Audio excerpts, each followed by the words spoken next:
ఇప్పుడు మనం లేబుల్స్ని, text బాక్సెస్ని, command బటన్స్ని use చేసుకునే ఇంకొక ప్రోగ్రామ్ చూద్దాం.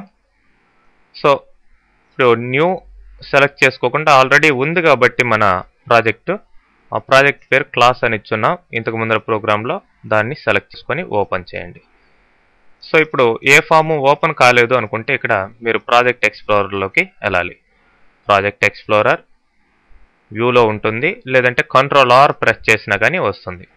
క్లిక్ చేసి ఈ ఫామ్స్, ఫస్ట్ ఫామ్ ఆల్రెడీ ఉంది మనకి. రెండో ఫామ్ని డిజైన్ చేయాలి అంటే మీరు ప్రాజెక్ట్లోకి వెళ్ళి ప్రాజెక్ట్ మెనూలోకి యాడ్ ఫామ్ అని ఈ ఫామ్ సెలెక్ట్ చేసుకొని ఓపెన్ అనండి. సో ఈ ఫామ్ రావడం జరిగింది కొత్తగా. సో దీంట్లో ఇప్పుడు రెండు టెక్స్ట్ బాక్సుల్లో ఉండే డేటాని యాడ్ చేసి మూడో దాంట్లో ఎలా పెట్టాలి అనే దానికి మనం ఒక ఫామ్ని ఇక్కడ డిజైన్ చేస్తున్నాం కంట్రోల్స్ తోటి. చూడండి, first text box, second text box, third one. ఈ మూడిటికి కూడా లేబుల్స్ ఇవ్వండి మూడిటి ముందర.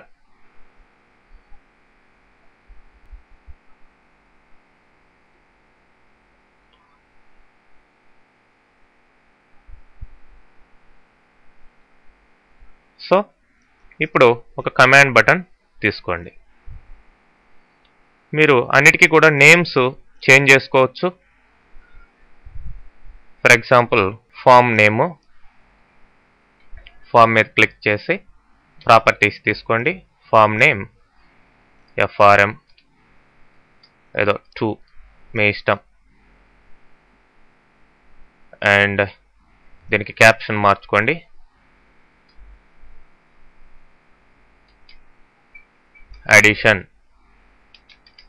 అడిషన్ ఫామ్ అని ఇస్తున్నాను.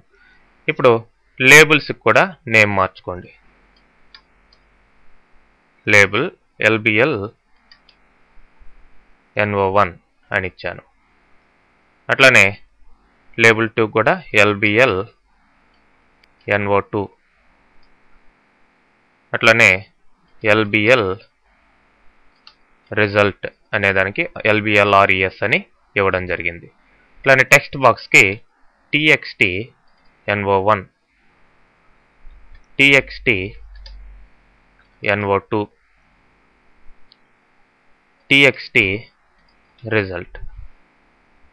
ఇక్కడ CMD యాడ్ అని ఇవ్వండి నేమ్. ఇప్పుడు క్యాప్షన్స్ మార్చుకోండి.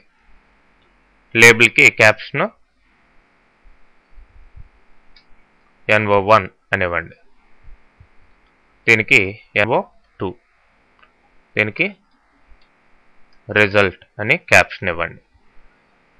సో టెక్స్ట్ బాక్స్లో ఉన్న ఈ TXT1 అది క్లియర్ చేసేయండి. జస్ట్ బ్యాక్ స్పేస్ ప్రెస్ చేస్తే అవి క్లియర్ అయిపోతాయి. నెక్స్ట్ కమాండ్ బటన్కి క్యాప్షన్ యాడ్ అని ఇవ్వండి. సో ప్రాపర్టీ సెట్టింగ్ అంతా కంప్లీట్ అయింది. ఇప్పుడు మీరు దీని మీద డబుల్ క్లిక్ చేసి ఏం చేస్తారంటే ఫస్ట్ టైం మనం వేరియబుల్స్ డిక్లేర్ చేస్తున్నాం. A, B, C as integer అని 3 వేరియబుల్స్ తీసుకున్నాం. A, B, C అనే 3 వేరియబుల్స్ తీసుకున్నాం. ఈ 3 కూడా ఇంటీజర్ డేటా టైప్కి సంబంధించినటువంటి. సో ఇప్పుడు ఏలోకి టెక్స్ట్ బాక్స్ 1లో ఉన్న వాల్యూ వెళ్ళాలి. టెక్స్ట్ బాక్స్లో ఉన్న టెక్స్ట్ బాక్స్ పేరు ఏంటండి? ఫస్ట్ దాన్ని TXT NO1 డాట్ టెక్స్ట్. అయితే ఇక్కడ మీరు గమనించాలి, టెక్స్ట్ అనేది మనకి స్ట్రింగ్ ఫార్మాట్లో ఉంటుంది కాబట్టి దీన్ని కన్వర్ట్ చేసుకోవాలి. ఎందుకు? ఏ అనేది ఇంటీజర్ వేరియబుల్ కదా, కాబట్టి CINT బ్రాకెట్ పెట్టి ఇక్కడ బ్రాకెట్ క్లోజ్ చేయండి. అంటే కన్వర్ట్స్ ఇంటూ ఇంటీజర్. దీంట్లో ఉన్న వాల్యూ ఇంటీజర్ ఫామ్లోకి కన్వర్ట్ అయ్యి దీంట్లో స్టోర్ అవుతుంది. ఇదే విధంగా B equal to CINT of text TXT NO2 dot text. Okay, so ఇప్పుడు C equal to A plus B. అని సిలోకి ఆ రెండు నెంబర్ని యాడ్ చేసాం. సో ఇప్పుడు సిలో ఉన్న వాల్యూ టెక్స్ట్ బాక్స్ 3లో పెట్టాలి. అంటే txt res dot text equal to మీరు దీంట్లో ఉన్న టెక్స్ట్ స్ట్రింగ్ ఫార్మాట్లో కావాలి కాబట్టి cstr, ఈ conversion function C converts into string అనమాట. సో సి అంటే దీంట్లో టెక్స్ట్ యాక్చువల్గా స్ట్రింగ్ ఫార్మాట్లోకి వెళ్ళాలి కాబట్టి ఈ నంబర్ ఇంటిజర్ని కాస్త స్ట్రింగ్లోకి కన్వర్ట్ చేసి దీంట్లో స్టోర్ చేస్తున్నాం. సో దట్స్ ఆల్, ప్రోగ్రామ్ అయిపోయింది. దేంట్లో రాసాం? సిఎండి యాడ్ బటన్ క్లిక్ ఈవెంట్లో మనం రాయడం జరిగింది. సో ఫామ్ని సేవ్ చేసుకోండి. ఓకే, ప్రాజెక్ట్ని కూడా సేవ్ చేసుకోండి. ఇప్పుడు ఈ కంట్రోల్ F4 ప్రెస్ చేసి ఆ కోడ్ విండోని క్లోజ్ చేసేయండి. అయితే ఇప్పుడు రన్ చేస్తే మీకు ప్రీవియస్ ఫామే రన్ అవుతుంది. మరి ఈ ఫామ్ సెకండ్ ఫామ్ రన్ కావాలి అంటే ప్రాజెక్ట్లోకి వెళ్ళి ప్రాజెక్ట్ ప్రాపర్టీస్, ఇప్పుడు స్టార్టప్ ఆబ్జెక్ట్ అని ఉంది. Startup object form FRM first అని ఉంది. రన్ చేసినప్పుడు ఇదే రన్ అవుతుంది. అలా కాకుండా FRM2 అని సెలెక్ట్ చేసి ఓకే ప్రెస్ చేయండి. ఇప్పుడు సెకండ్ ఫామ్ రన్ కావడం జరుగుతుంది. ఇప్పుడు స్టార్ట్ బటన్ ప్రెస్ చేయండి, లేదంటే F5 ప్రెస్ చేయండి కీబోర్డ్ ద్వారా. సో ఇప్పుడు రన్ అయింది ఇది. ఇప్పుడు నెంబర్ 1ని ఇక్కడ టైప్ చేయాలి. అట్లానే ఇక్కడ క్లిక్ చేసి నెంబర్ 2ని టైప్ చేయండి. ఇప్పుడు రిజల్ట్ ఇక్కడ రావాలి మనకి. సో యాడ్ అనగానే మనకి రిజల్ట్ రావడం జరిగింది. అంటే దీంట్లో ఉన్న వాల్యూని ఏలోకి తీసుకున్నాం, దీంట్లో ఉన్న వాల్యూని బిలోకి తీసుకున్నాం, ఆ రెండింటిని కలిపి సిలోకి పెట్టాం. మరి సిలో ఉన్న వాల్యూని దీనికి ఇవ్వడం జరిగింది. అదే ఫర్ ఎగ్జాంపుల్ ఇక్కడ 100, ఇక్కడ 200 ఇచ్చామనుకోండి, యాడ్. సో చిన్న నెంబర్లు ఇవ్వండి వీలైనంత వరకు. ఇంటిజర్లో ఎక్కువ వాల్యూ స్టోర్ కాదు కాబట్టి ఇట్లా